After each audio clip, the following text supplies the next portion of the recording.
What's up again, guys? Brian here at 3TR, and I'm here to present my next episode of the People's Questions, episode 113. If you can't already tell, today I'll be playing some Assassin's Creed Black Flag. Now, I'd first off like to thank all of you guys for sending in your really great set of questions I got a good number of questions from about 5 of you, and they are all very highly diverse to make this episode a bit more interesting. The first set of questions come from Elijah Sweetie, and apparently he sent these questions in last week, but I missed them.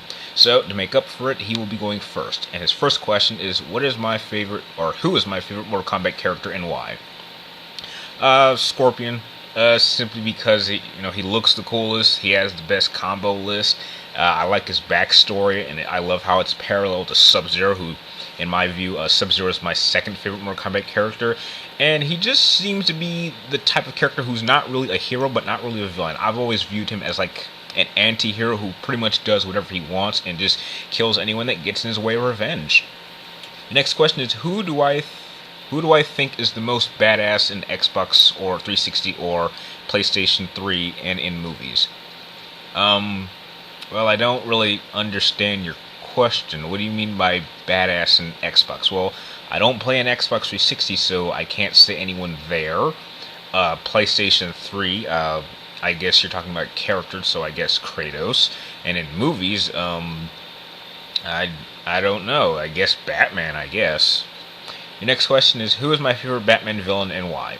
It's the Joker. I mean, do I really have to explain why the Joker is my favorite villain of all time? I mean, it's just common sense. I mean, I don't think I know anyone whose favorite villain is not the Joker. If you're a big Batman fan, I mean, there's no one in Batman's rogues gallery that even comes close to the Joker, so that's why. The next question is, what is my favorite book? I don't know. I guess my favorite book would probably be one of the Harry Potter books. If in terms of fiction, in terms of non-fiction, I guess it would be Sun Tzu's Art of War. I just find it a very fascinating read that really explains a lot of main concepts involving life, politics, warfare, just a lot of really great life lessons. Next question is, have I read the Lord of the Rings books? Yeah, I've read them all. I've read The Hobbit. I've read all 3 of the Lord of the Rings trilogy. I would say my favorite book out of all of them is obviously Return of the King.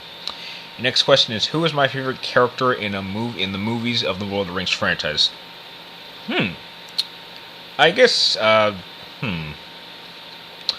would like to say Aragorn, but Aragorn's pretty typical, so I guess I would pick Sam, simply because he's kind of the loyal friend who, always sticks with Frodo all the way to the end, and I think it takes a really special type of friendship to have that kind of loyalty to go through all the crap that those two went together, so that's why I would pick Sam.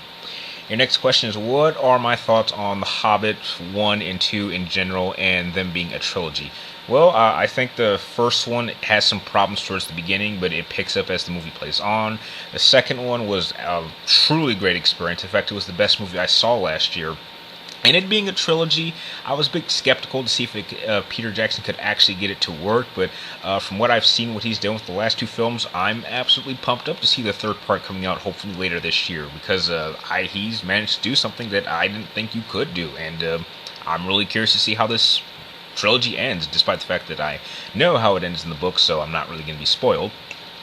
The next 5 questions come from Draven G, and you want to know, with Captain America 3 and Batman vs. Superman both coming out on the same day, how do I think the competition will turn out on that weekend?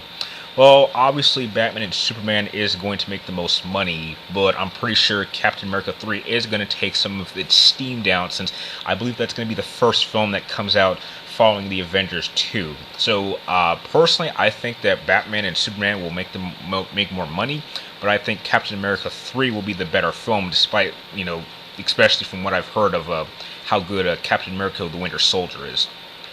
The next question is, who do I think is the new young trio of characters for Star Wars Episode 7?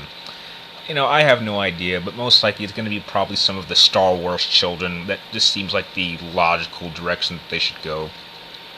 The next question is, what are my thoughts on the new upcoming Gotham and Flash TV show? In terms of Gotham, I've seen a number of set pictures and character looks, and I don't know. It seems like one of those, C-rate television shows that really is, you don't really have to watch it if you're like a Batman fan, because it's really not going to be focusing on Batman. And although I do find Jim Gordon an interesting character, I just don't really think he's a big enough character to really be able to really carry a story involving Gotham City without the Batman. So, and in terms of Flash, I've never been much of a Flash fan, so I'm really not interested in the television show in general. And I saw the costume, and I'm not too pleased with how the new suit looks. I mean, I know it's supposed to be homemade, but I'm sure they could come up with something better. Your next question is, do I think DC should try to make their own TV universe starting with Arrow and The Flash?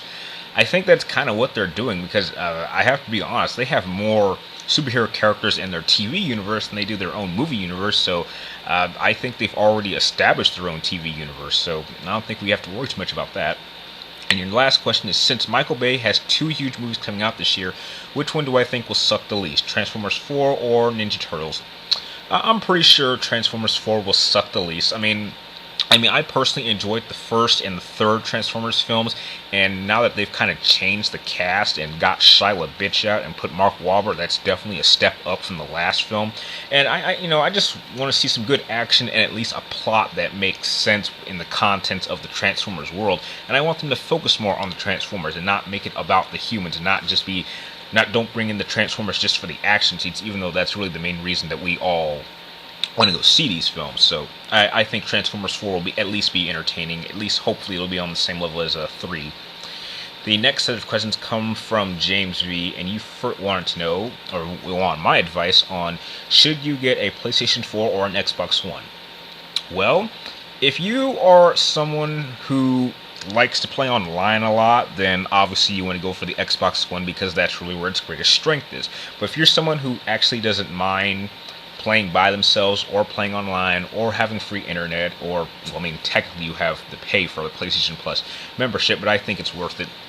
And it's just, for me, PlayStation has always been the type of system that's always been focused on the games, and Xbox is trying to appease to so many different factors that, its gaming department is not as strong as Sony's, and that's just my personal opinion. So, if you want something that does everything, get your Xbox. If you want a gaming system designed for gaming, then you get a PlayStation 4. Your next question is, are there any new movies that I'm planning on seeing? Man, I will tell you this. Look at the schedule of movies releasing. If there is a new release for a film, most likely I am going to go see it. So, now you know. The next set of questions come from Little Big Yoda, and you want to know, what did I think of Kiefer Sutherland's voice as Big Boss in Metal Gear Solid 5? Well, I didn't play the game, but I heard his voice, and playing an older Big Boss, yeah, he works, I mean, as long as, they don't try to make another one after this, I don't think I'll have a problem with him. Next question is, when will I review Metal Gear Solid 5 Ground Zero? I will review that a week before Metal Gear Solid 5 Phantom Pain comes out. Or within 48 hours, because I'm going to play those games back to back, so they are fresh in my mind. Your next question is my butt cinnamon? I hope not, because I don't really think having a cinnamon ass would be very pleasing. Don't you agree? And the last question is, why is Revenge of the Sith my favorite Star Wars film? It's by far my favorite because it's not for kids. And my biggest problem with the originals is that, that plot is so dumb. It's for children. There's so much potential that they could do with Star Wars, and I don't believe George Lucas really took advantage of that and made a much more adult story.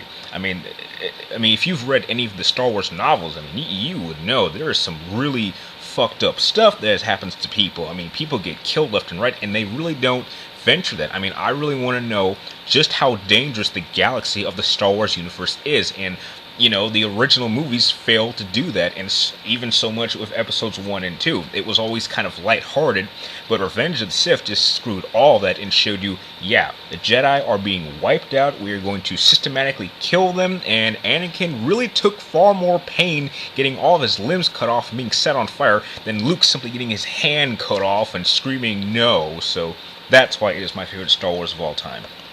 And the last set of questions come from Mike Styles, and you want to know, what are my thoughts on Sony's virtual reality headset Project Morpheus?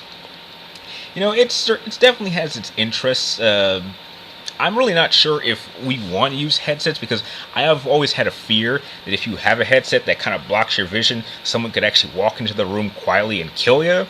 But until I actually get a chance to test this new headset out, I can't really give an honest opinion because anyone can be a skeptic on a product, but until you actually try it out, I don't really think you really can say much about it.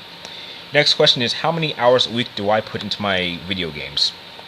I've been kind of lagging behind lately because I've been trying to do so much here in my new environment. I mean, heck, I've been here a month and I have still yet to make a single friend. I hardly actually leave my house. I mean, I'm just focusing on getting videos up and trying to catch up on a bunch of games. So, I don't know if I had to put hours. I maybe can't put hours per week, but if I could do hours per day, it ranges somewhere between maybe 3, 4, maybe 5 at max. It's really been a long time since I've actually spent a really long time in one game sitting, but I really kind of miss those kind of days. Your next question is, do I have anyone accompanying me to E3 this year? I actually don't at this point in time. However, I'm really going to bust my ass to see if I can actually take my brother because one of the biggest problems that I had with going to E3 last year was that I had to go by myself, and it really wasn't all that fun because I just found myself, just walking back and forth between the two panel stages, and I think that going to an E3 convention with a good friend would make the experience that much more enjoyable. So heck, if I take one of you guys, or if any of you guys would be interested in coming with me to E3, please let me know. And the last question of this episode is, when was the last time I had some orange chicken from Panda Express? Dude, it is a personal tradition of mine that if I ever see a movie by myself, I have to buy myself a box of Panda orange chicken. However, if someone comes with me, then I don't do it. And since I don't have any friends here in California yet, or that I know of, heck, I have to see all these movies by myself. So, most likely, whenever you see me film a review, I will probably have finished a box of orange chicken maybe a good 30 minutes to an hour before I started filming that review. And with that, those are all the questions that you guys sent in this week. I would like to thank all of you guys for sending in your really great set of questions. They helped me out immensely. And if any questions you would like me to answer on next week's episode 114, feel free to type them in the comments down below. And you can also comment down below, and please subscribe to check me my future movie, video game reviews, and episodes of the People's Questions. And remember, you have to send in your questions before I start filming these on Wednesday because I have to start editing these on Wednesday so I can get them ready for Friday. And like always, thank you guys for watching. You're awesome, and I will see you next time.